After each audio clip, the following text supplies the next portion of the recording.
Oi, turminha do 8º ano, como estamos? Sejam bem-vindos à aula de revisão para P2 de inglês. Como todos vocês já receberam o cronograma de estudos e conteúdos que vai cair na prova, vocês perceberam que a gente está focado bastante no Simple Past. Só que para que eu consiga fazer o Simple Past, primeiro eu preciso ter a noção do que são verbos regulares e irregulares. Os verbos regulares são aqueles que não mudam a base dele de forma alguma, eu só acrescento o sufixo ed para passar ele para o passado. Passar ele para o passado ficou esquisito, né? Mas vocês entenderam.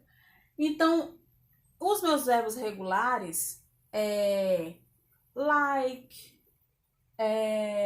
read, play, ele não vai perder a forma dele. Eu só vou acrescentar a esse verbo o sufixo ed para que ele vá para o passado. Lembrando que na página 143 do livro de vocês tem toda uma lista dos verbos que a gente utiliza no livro de vocês, que são irregulares e que eles modificam de forma, porque verbos irregulares, ele muda de forma completamente, inclusive o verbo to be, que é o mais conhecido de vocês, que vocês estudam tanto, is, are e am, eles vão para was e were, tá?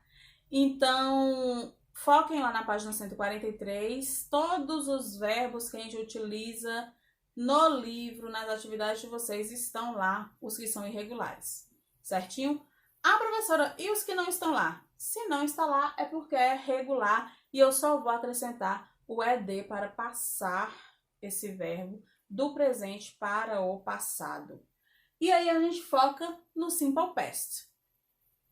Simple Past, todo o tempo verbal, eu tenho as formas afirmativa, negativa e interrogativa. E aqui eu coloquei mais ou menos a estrutura de como vai ficar as minhas frases construídas nesse tempo verbal, certinho? Então, na forma afirmativa, eu tenho sujeito mais o meu verbo base complementado com ed e mais o predicado. São todas as frases que são assim? Não. As frases em que o verbo é regular é essa estrutura.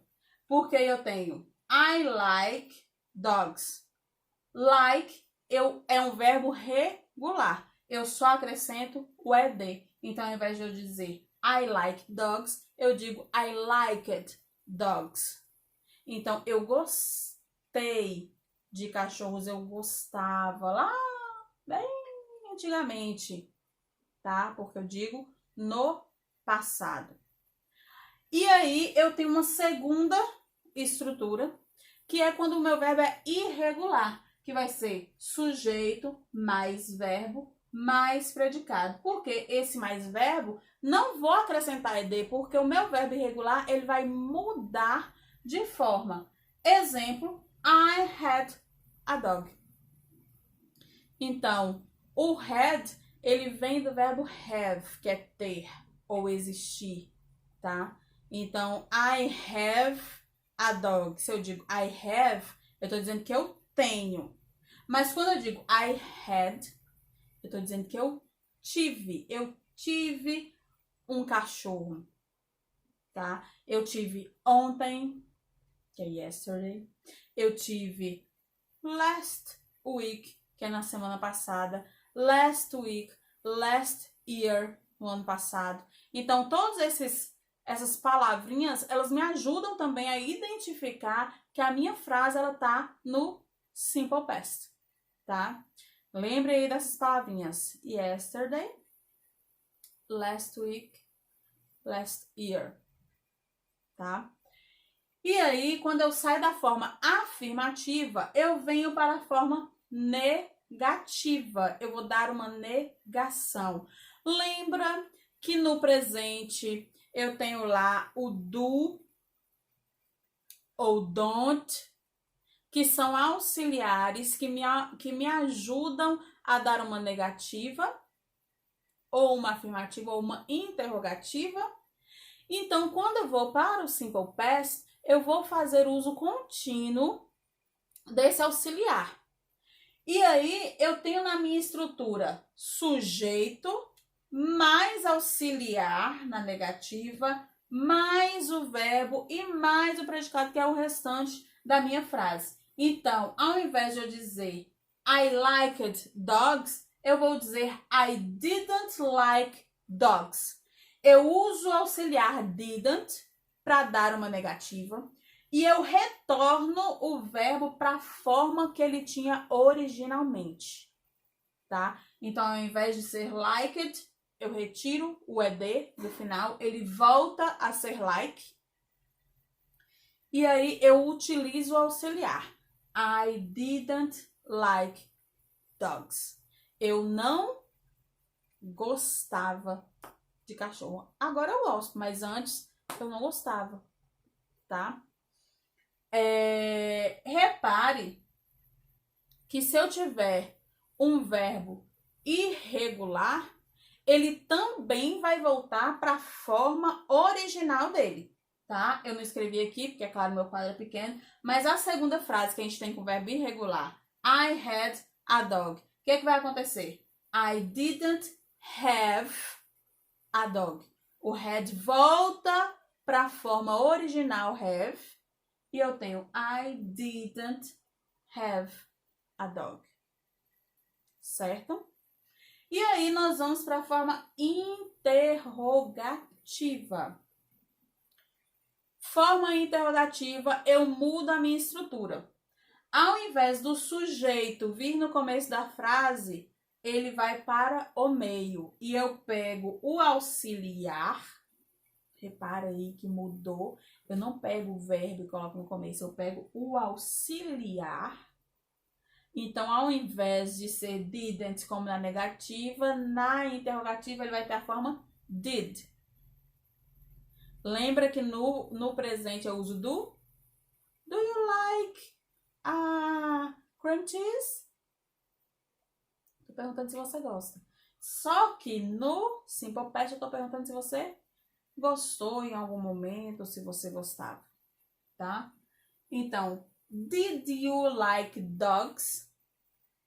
Você gostava de cachorro? Gostou em algum momento de cachorro? Yes or no? Novamente, eu só deu para escrever aqui a forma regular. O verbo voltou para a sua forma normal, ele perdeu o ed. A única coisa que me indica que essa frase é uma interrogativa no Simple Past é porque o auxiliar, ao invés de ser do, tá? Did. Tá? E aí, a mesma coisa acontece com o meu verbo irregular, que ao invés de ser had, eu coloco have. Did you have dogs? Você tem? Ou melhor, você teve, desculpa, cachorros? Você tinha algum cachorro? Yes or no? Tá?